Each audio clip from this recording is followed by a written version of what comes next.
ನೋಡ್ರಿ ನಮ್ಮ ಡ್ಯೂಟಿ ಮತ್ತೆ ಸ್ಟಾರ್ಟ್ ಆಯ್ತು ರೀ. ಬಾಂಬೆ ಟು ಹುಬ್ಳಿ ಮತ್ತು ಅಲ್ಲಿಂದ ನಾವು ಬರ್ತೀವಿ ಸೀದಾ ಚೇಂಬೂರ್ಗೆ. ಚೇಂಬೂರಲ್ಲಿ ಯಾವ ಸೀಟ್ ಇರಲಿಲ್ಲ, ಸೊ ಹಂಗಾಗಿ ನಾವು ಅಲ್ಲೆಲ್ಲಿ ಪಿಕಪ್ ಮಾಡಲ್ಲ. ಸೀದಾ ನಾವು ಬರ್ತೀವಿ ರೀ ವಾಸಿ ಟೋಲ್ ಪ್ಲಾಜಾ.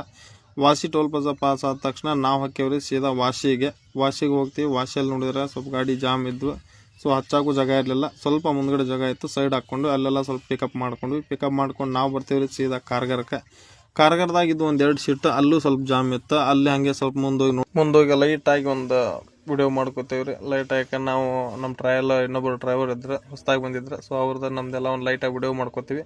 ವಿಡಿಯೋ ಮಾಡ್ಕೊಂಡ ತಕ್ಷಣ ಅಲ್ಲಿಂದ ನಾವು ಸೀದಾ ಬರ್ತೇವ್ರಿ ಎಕ್ಸ್ಪ್ರೆಸ್ ಹೈ.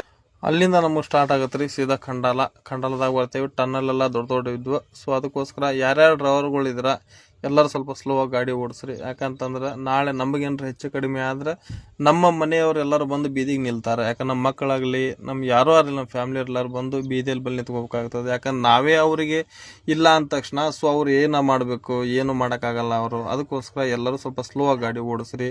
ಯಾವುದೇ ಥರ ಸ್ಪೀಡಾಗಿ ಗಾಡಿ ಓಡಿಸಿ ಏನೋ ಒಂದು ಅನಾಹುತಕ್ಕಾಗಿ ಇದು ಮಾಡ್ಕೊಳಕ್ಕೆ ಹೋಗ್ಬೇಡ್ರಿ.